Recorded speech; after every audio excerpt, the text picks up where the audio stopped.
Muy bien, pues vamos a pasar a la predicación de la palabra y vamos a hacer la lectura previa o la lectura base en lo cual estaremos esta mañana reflexionando. Esta se encuentra en Efesios capítulo 1, los versículos del 17 al 23.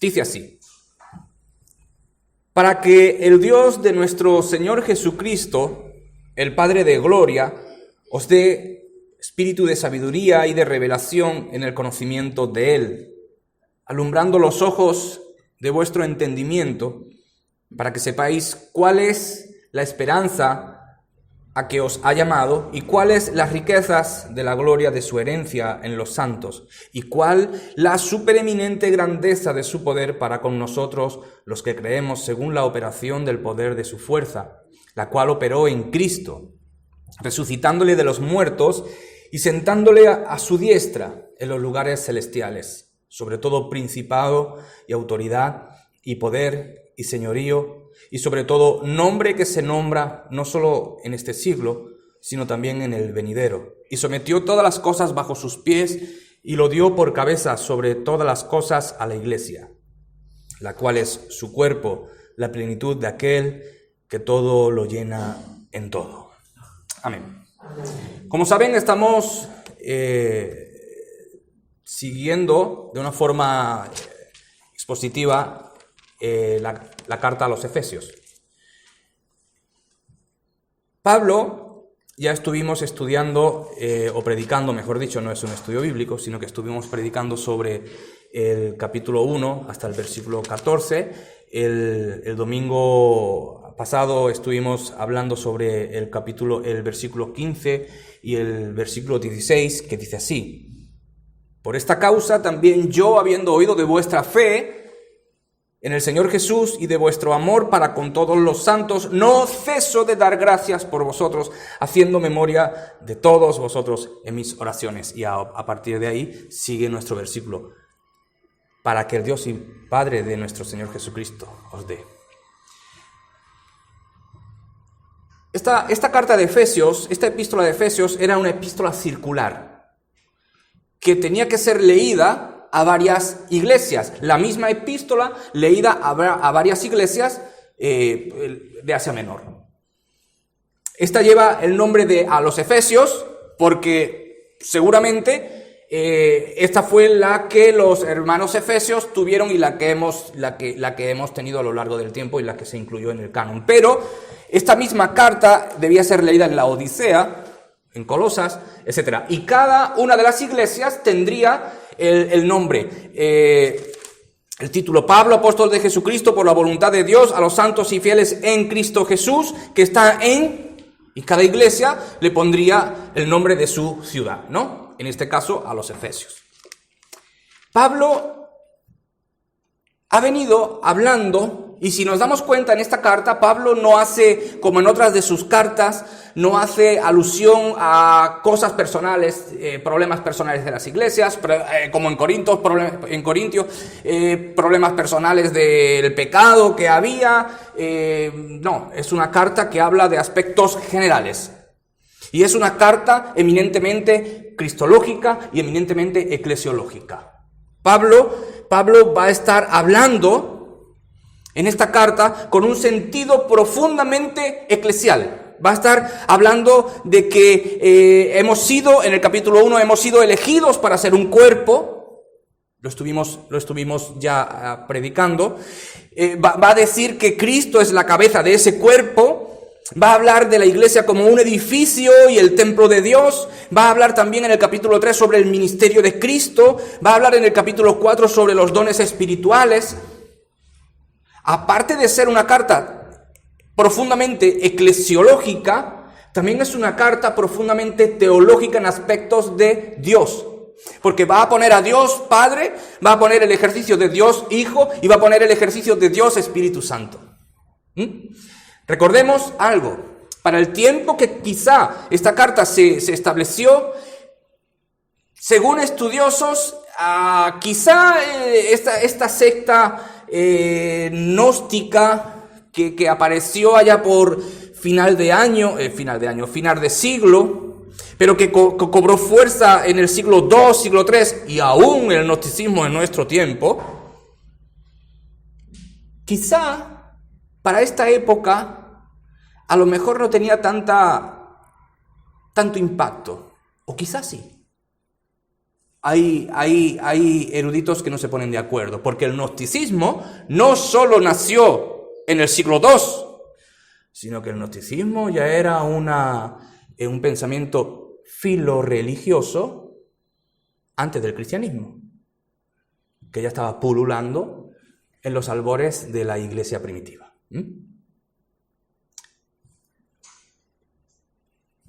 Pablo en el versículo 15 está diciendo que él ha oído de vuestra fe, él había oído de la fe de los hermanos, y dice en el versículo 16, no ceso de dar gracias por todos vosotros, haciendo memoria de vosotros en mis oraciones.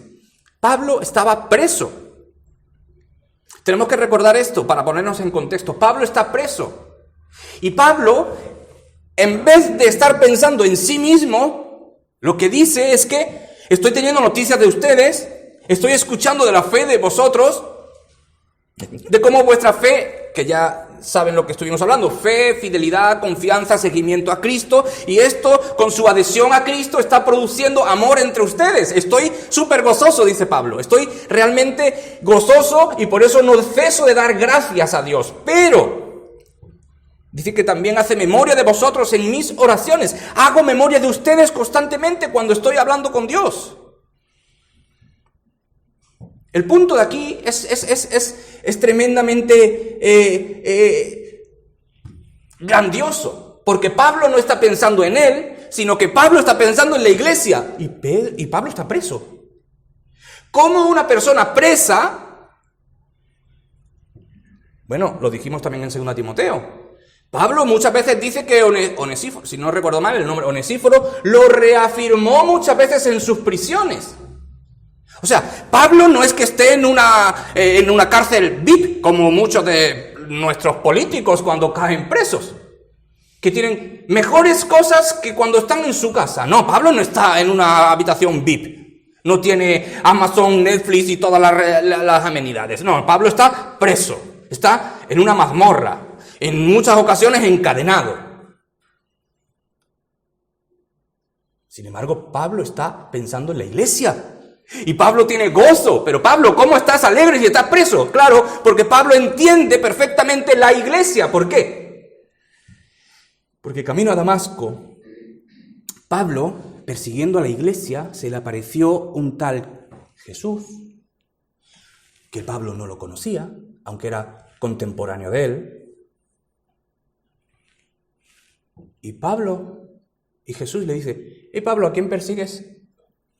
Estoy haciendo la versión Raúl Catalán Vilches, siglo XXI. Jesús dice, ¿a quién persigues? Digo, no, yo persigo a la iglesia, persigo a esos cristianos. Y Jesús le dice algo muy importante. Me estás persiguiendo a mí. Jesús ya en su ministerio lo dijo, cualquiera que os dé un vaso de agua, esto más pequeñito, a mí me lo dan. Y Jesús le dijo, Pablo, dura cosa te es dar coces contra el aguijón. O sea, Pablo, estás persiguiendo a la iglesia, me estás persiguiendo a mí. Ey, tranquilo, que esto tiene muy graves consecuencias para ti. Ten cuidado, yo soy Jesús a quien tú persigues. No, Jesús, yo no persigo a ti, yo persigo a la iglesia. Ey, yo soy Jesús a quien tú persigues. Porque si persigues a mi iglesia, me persigues a mí. Pablo tuvo el encuentro con Jesús y por eso Pablo ahora, él vive, como dijo más adelante en otra carta, para mí el vivir es Cristo. Y Pablo está preso amando a la iglesia, no amándose a él mismo. ¿Por qué? Porque si ama a la iglesia, ama a Cristo. Si ama a Cristo, ama a la iglesia. Porque Pablo va a desarrollar ahora una teología sobre la iglesia en su carta. Entonces Pablo dice, no ceso de dar gracias por vosotros, haciendo memoria de vosotros en mis oraciones. Ahora, el título de esta predicación es la oración de Pablo para la iglesia. Versículo 17.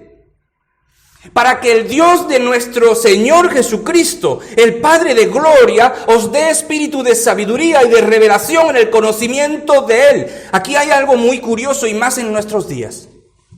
Ustedes saben que hay una gran cantidad de personas que abandonan la teología trinitaria para abrazar una teología unicitaria o unitarista.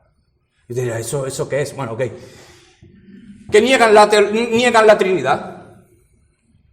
Niegan la Trinidad. Hay muchas propuestas protestantes, no me salía la palabra,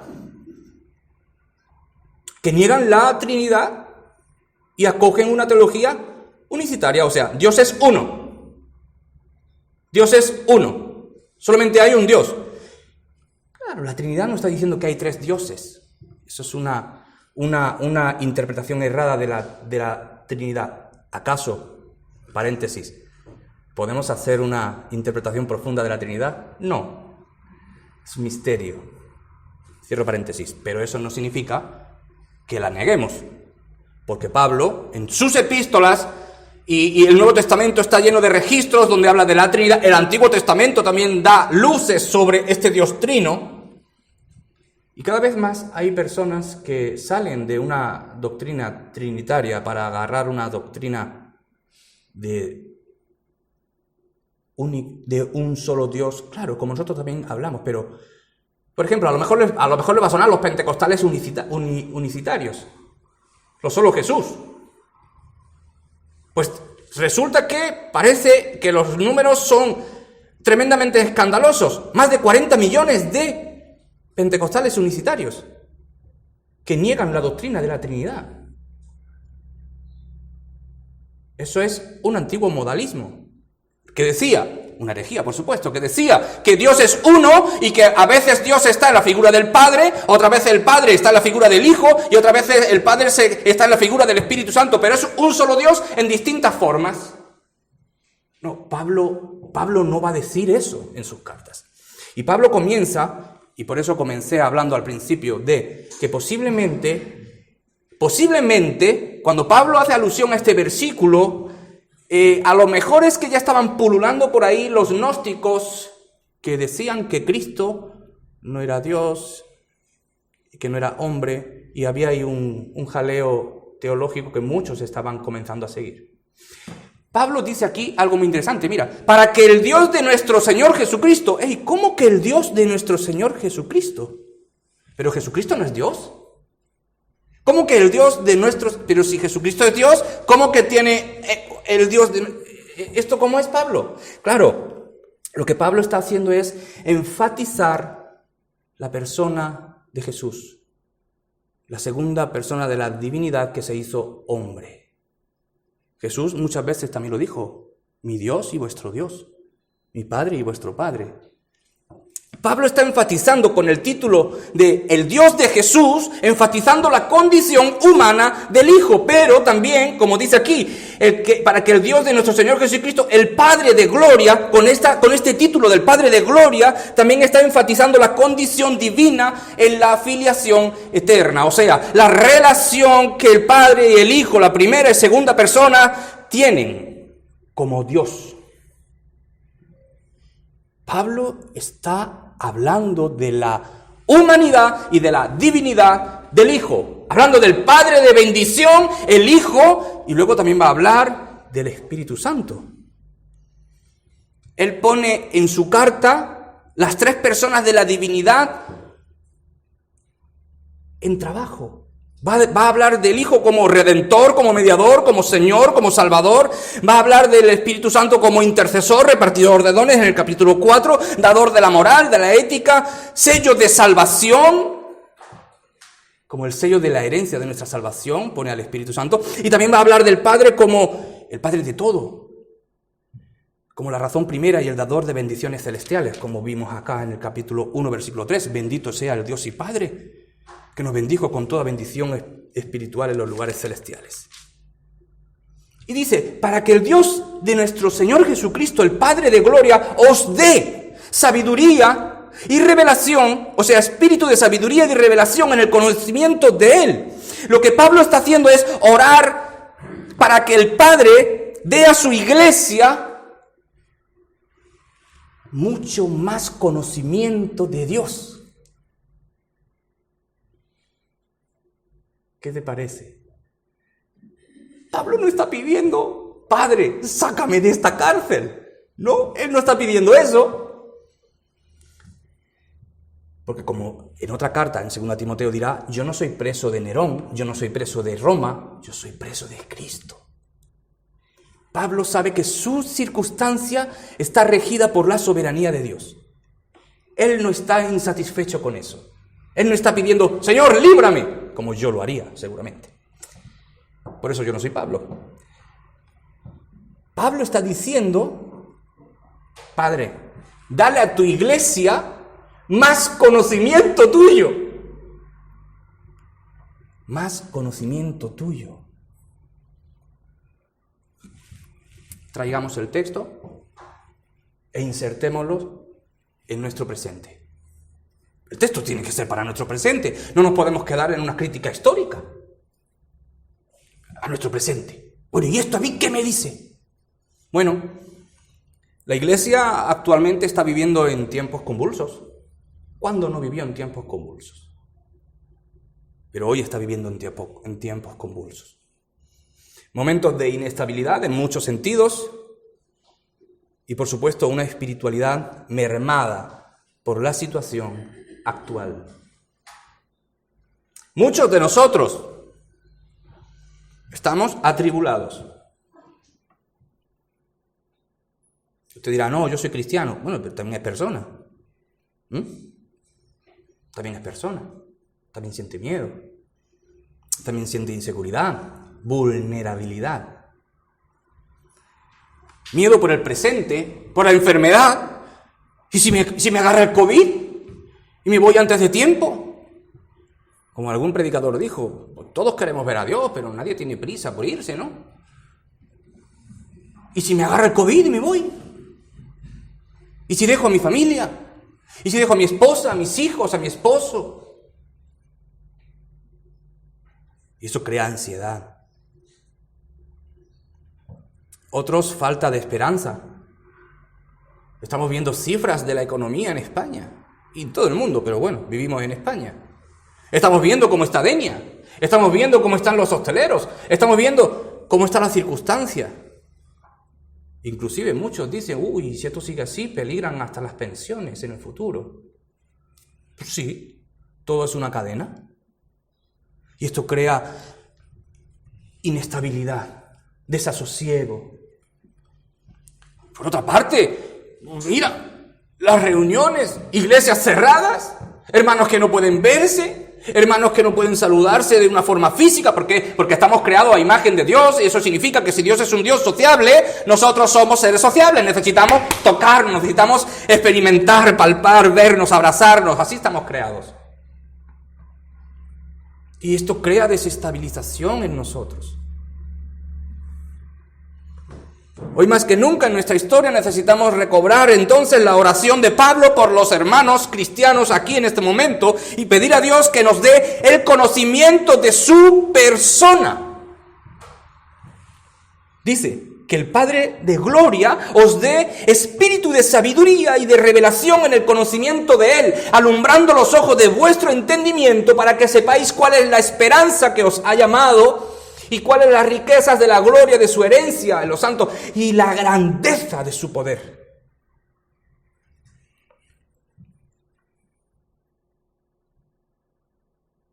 Este es nuestro presente.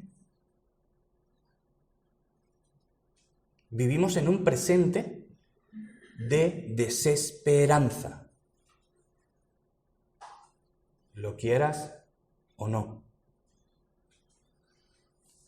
El mundo está patas arriba.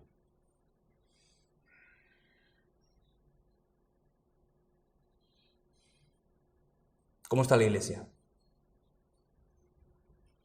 También asustada. También asustada.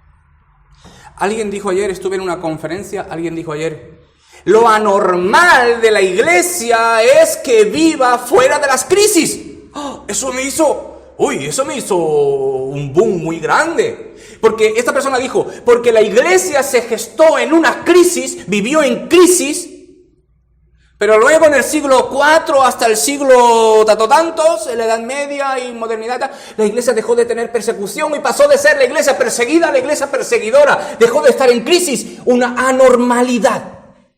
La iglesia se gestó en crisis y fue para crisis. ¿Pero qué ha pasado? Que hemos vivido una etapa muy laxa. Una etapa muy buena, una etapa sin problemas, ¿me entienden en el contexto en el que hablo?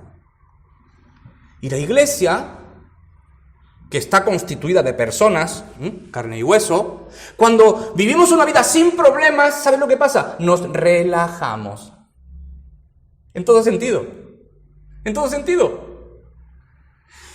¿Por qué Dios permitió en la iglesia de Jerusalén la persecución? Porque Dios les dijo, hey, vayan a los sitios, pero la iglesia se quedó en Jerusalén. 3,000 y pico personas ahí. Y Dios dijo, hey, van a salir. Persecución. Salgan. Porque la iglesia, o mejor dicho, las personas reaccionamos cuando nos duele. Nos acomodamos cuando todo está bien. Entonces yo creo... Esto es ya algo mío, usted puede disentir de mi pensamiento, por supuesto. Yo creo que en este momento que atravesamos una crisis, varias crisis, pero una crisis principal, la iglesia está sufriendo por no poder reunirse, la iglesia está sufriendo por no tener la libertad que siempre gozó, que eso no es cierto, pero en nuestro tiempo sí, en nuestro país sí, no en otros tiempos, pero en tiempos más modernos. ¿Y ahora qué hacemos? Es la pregunta de muchos hermanos. Y no solamente de España, sino de otros países. Tengo el privilegio de estar en contacto con varios hermanos de otros países y todos tienen la misma pregunta. Hermano, ¿y qué hacemos? Preguntarle a Dios. Dios, ¿qué quieres para nosotros en este tiempo? Creo que es la mejor respuesta que podemos obtener. ¿Qué hacemos? Preguntar a Dios. Lo que Pablo oró, que nos dé conocimiento. Que nos dé conocimiento. Señor, ¿qué quieres? ¿Por qué nos permites vivir en este tiempo? ¿Qué es lo que tú quieres? Porque sin duda, cuando Pablo dice que os dé espíritu de sabiduría y de revelación de quién es Él, entonces estaremos investigando, estaremos teniendo contacto con la persona de Dios.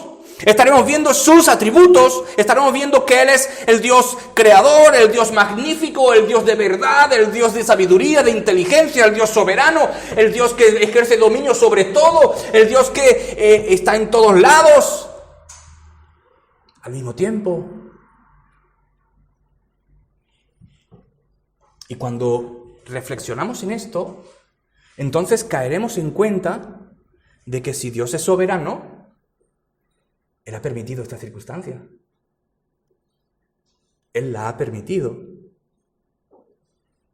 Y si Dios es soberano y ha permitido esta circunstancia, sabe que su iglesia iba a preguntar lo que está preguntando. ¿Y ahora qué hacemos? La pregunta de la iglesia. La iglesia no hablo de esto, sino la iglesia, ¿no? Usted me entiende. Pues quizá lo que deberíamos preguntar al Señor es, ¿qué nos quieres enseñar con esta crisis, con esta situación? Y quizá deberíamos hacer el ejercicio de pensar y reflexionar nosotros mismos, los cristianos, en cómo hemos hecho iglesia a lo largo del tiempo. ¿Cómo hemos hecho iglesia? Porque, queridos, iglesia no es venir un domingo. Esto no es iglesia. Esto es ladrillo. Iglesia es esto. Cada uno de nosotros somos iglesia, hacemos iglesia, constituimos la iglesia. Pero claro, no estoy hablando en un formato general. ¿Cómo hemos estado haciendo iglesia los cristianos? Y quizá hemos hecho como el antiguo pueblo de Israel, una teología etnocéntrica, o sea, nosotros somos los mejores. Israel decía, nosotros somos el pueblo escogido. Y realmente sí, claro. Nosotros somos el pueblo de la ley. Realmente sí. Claro, Dios escogió a Abraham, de Abraham hizo el pueblo y Jacob y el pueblo de Israel y les dio su ley, se les reveló con un propósito, pero de ahí a decir somos el mejor pueblo, perdona, eres un pueblo para uso de Dios, un uso mucho más grande de lo que tú mismo te crees, Israel, dar luz a todas las naciones, en lo cual falló. Pero nosotros, ¿qué hemos hecho? Exactamente lo mismo que criticamos de Israel. Decir, nosotros somos los mejores. Hemos hecho una teología etnocéntrica. Es así. Y creo que Dios a lo mejor ha detenido eso. Ha frenado. Porque a lo mejor estábamos muy cómodos. A lo mejor estábamos, por lo menos yo sí. A lo mejor estábamos creyéndonos que, pues que somos la última Coca-Cola del desierto. Y que no hay ningún pueblo como nosotros. Y es cierto. No hay ningún pueblo como el pueblo de Dios, es cierto. Pero el pueblo de Dios existe no para ensancharse hacia adentro, sino extenderse hacia afuera. Y ahí tenemos megatemplos, no los critico otras cosas. Ahí tenemos megas estructuras, ahí tenemos miles de millones de euros o de dólares que el cristianismo promueve, el cristianismo contiene, que quizá se está invirtiendo adentro del mismo cristianismo y no afuera, para lo que fuimos llamados a ser. Quizá estas palabras del apóstol Pablo no están tan desentonadas en nuestro tiempo. Y quizá pues son realmente válidas para nosotros. Para que el Dios de nuestro Señor Jesucristo, el Padre de gloria, os dé espíritu de revelación en el conocimiento de Él. ¡Wow! ¡Qué profundidad! Que el Padre, nos dice Pablo, que el Padre os dé conocimiento más profundo de Él. ¿Qué quieres, Padre? ¿Quién eres tú? ¿Qué quieres de tu pueblo? ¿Por qué vivimos en esta realidad? ¿Qué tenemos que hacer en medio de esta realidad? Y como alguien dijo ayer en la conferencia que estuve escuchando, con lo cual estoy tremendamente convencido de que es una verdad muy grande, las crisis son generadoras de oportunidades. Las crisis son generadoras de oportunidades. ¿Por qué? Porque nos rompen nuestro presente, nos desestabiliza y decimos, bueno, lo que siempre hacía ya no lo puedo hacer. ¿Qué hago ahora? ¡Ay! ¡Pum! Generan oportunidades nuevas. Pensemos entonces, pensemos en medio de nuestra crisis, cómo podemos seguir siendo iglesia. Bueno, gracias a Dios, nosotros sí nos reunimos. Hay otras iglesias que no. Posiblemente nos vean desde otros lugares y les coincida lo que estoy diciendo yo ahora mismo. Hay otras iglesias que no se pueden reunir. ¿Dejan de ser iglesia porque no se pueden reunir? ¡No! Sino que tendrán que hacer iglesia de otra forma. Porque el molde que hemos estructurado no quiere decir que siempre sea así. En las crisis, en las persecuciones, la iglesia no podía estar como nosotros estamos, o como muchas iglesias están, en un lugar físico, a gusto, bonito, que es correcto, que es bueno, no estoy en contra de eso, sino que eran y siguen siendo iglesia desde otra forma. Entonces, en nuestro tiempo, ¿cómo podemos seguir siendo, que nunca vamos a dejar de ser, y haciendo iglesia? Bueno, este es el reto de Pablo. Y este es el reto para nosotros esta mañana. Que nos unamos en esta oración de hace más de 2000 años. Hermanos, únete conmigo en esta oración que Pablo hizo y pidamos al Padre de nuestro Señor Jesucristo que nos dé, y lo quiero leer para no quitar la literalidad, espíritu de sabiduría y de revelación. Espíritu de sabiduría, de entender más y más profundamente a Dios, y de revelación, que Dios también nos revele esas ideas, esas cosas que generen oportunidades nuevas para la iglesia, para seguir transmitiendo el mensaje de nuestro Señor Jesucristo a un mundo actual casi deshecho en lo emocional y en lo espiritual. Un mundo que tiene miedo. ¿Amén? Amén.